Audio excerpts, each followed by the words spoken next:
You think hustling hard equals success. Wrong. Meet Jordan Belfort, the guy who turned $1 stocks into millions. Did 22 months in jail and still got Hollywood to glorify his crimes. And guess what? People still cheer for him. Bayside, Queens, 1962, a working class kid with zero interest in ceilings. At 16, he hustled Italian Ice's $20 K by summer, SN. Most teens would have blown it on a Camaro. Jordan enrolled in dental school. Day one, the dean said, "If you're here to get rich, you're in the wrong profession." Jordan stood up, nodded, and walked out. Next stop, door-to-door meat sales. USDA prime, flash frozen, cheaper than your local butcher. No trucks, no storage, just Jordan melting steaks in his backseat. $100 K a month until spoiled meat and unpaid invoices buried him. Bankruptcy. But in the wreckage, he found his superpower. The product didn't matter. Steaks, surfboards, stocks, you could sell anything. Wall Street called entry level at L.F. Rothschild. Suits, quotas, and 80s bathroom.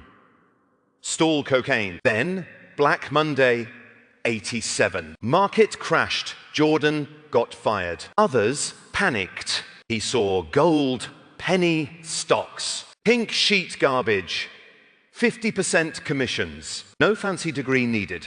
Just a phone and a fast mouth. Mr. Michael, this tiny company's tech will disrupt home entertainment. Scam was born. Your move next time someone pitches you a sure thing. Ask one question. Who is really getting the 50% commission? And hang up. You think getting in early is smart money. Wrong. That ground floor opportunity is just a trapdoor to your savings. Pre-IPO Wall Street's radar misses nothing. They ignore it because it is garbage. That $1 share is a one-way ticket to $0 in 6 months, not Maui. Here is the math. 4,000 shares at $1 equals $4,000 gone. No beach house, just a credit card statement with a hole burned through it. The smart money doesn't act first. It owns the game. You're not the predator, you're the prey. Those cold calls, they're fishing lines, and you're the catch. Stratton Oakmont wasn't a firm. It was a script. Leather-bound books, fry-stained coffee cups, and dial tones. Their recruits weren't analysts. They were hustlers taught to bulldoze your dub DS into a check. Who bought? Not Wall Street sharks. Teachers, retirees, parents scraping by. The hope they sold was a lie wrapped in urgency. Those penny stocks. Companies with more press releases than revenue. Your move, next time you hear pre-IPO, hang up. Then block the number. Your bank account will thank you. The game changed. No more fake shells. They went after real IPOs now. Bulk buying dirt cheap shares, then weaponizing the sales floor. Every phone call was a hype machine. Every promise, pure adrenaline. Flood the market with artificial frenzy, spike the stock. Then dump it all at the peak. Thousands left clutching worthless paper. Wall Street called it pump and dump. At Stratton Oakmont, just another Tuesday. By the 90s, the circus was in full swing. Not a brokerage, a war zone. Phones screaming. Air horns blaring, $2,000 suits soaked in cocaine. Jordan ruled with fear and bonuses. Top sellers got Rolexes tossed at them like Skittles. Slackers dragged out before lunch. Then the parties. Strippers grinding on fax machines. Champagne drowning compliance files. Lines of blow on the fire extinguisher ladder filled with tequila and whipped cream.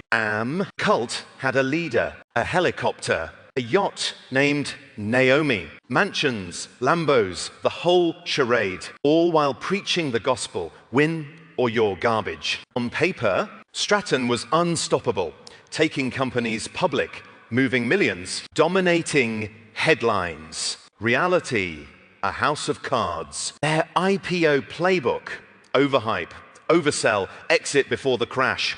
But the cracks showed. SEC C sniffing around. Investors screaming.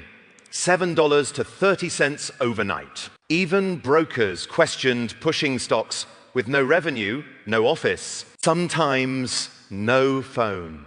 Management's response: sell or get out. Meanwhile, Jordan's money, Maze grew, shell companies in Geneva. UK accounts under his aunt's name, couriers smuggling cash in sewn envelopes.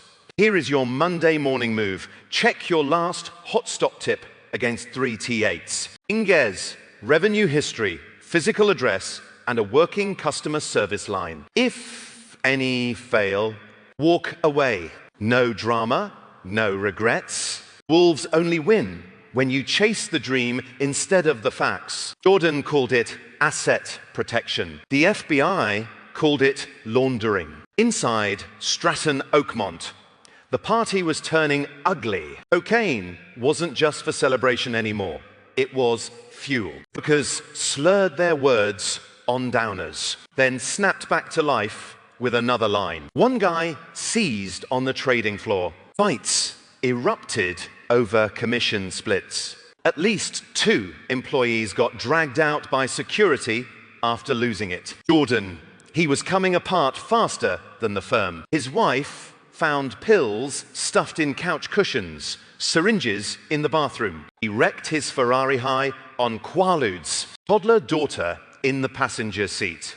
Then came the yacht disaster. Drunk, coked out, ignoring the captain's warnings. He nearly sank the Naomi in a storm. 2 million in jewelry and drugs on board. Italian Navy had to fish them out. Back in New York, the noose tightened. FBI agent Greg Coleman wasn't just watching, he was counting. 50 grand cash withdrawals. Art galleries laundering checks. Fake, real estate deals. And Jordan's owned brokers. They flipped. One wore a wire after getting stiffed on a bonus. Another sang to avoid jail on a separate rap. October 96. Feds stormed Stratton at dawn. Phones yanked from walls. Hard drives cloned. Some idiot tried flushing documents down a toilet. Too late. The FBI had tapes, wires, paper trails. But Jordan, still moving money. Mid-investigation, he wired $2 million to Switzerland after being explicitly told not to. That transfer, the final nail. I-98, game over. Your move, check your last 3 bank statements. Spot any creative accounting, no judgment, just math. The FBI had the tapes. The SAC had the paperwork. His empire of cold calls and empty promises crumbled overnight. Now Jordan Belfort faced 30 years behind bars, wire fraud, securities fraud, money laundering. The charges alone should have buried him. But Jordan did what he did best.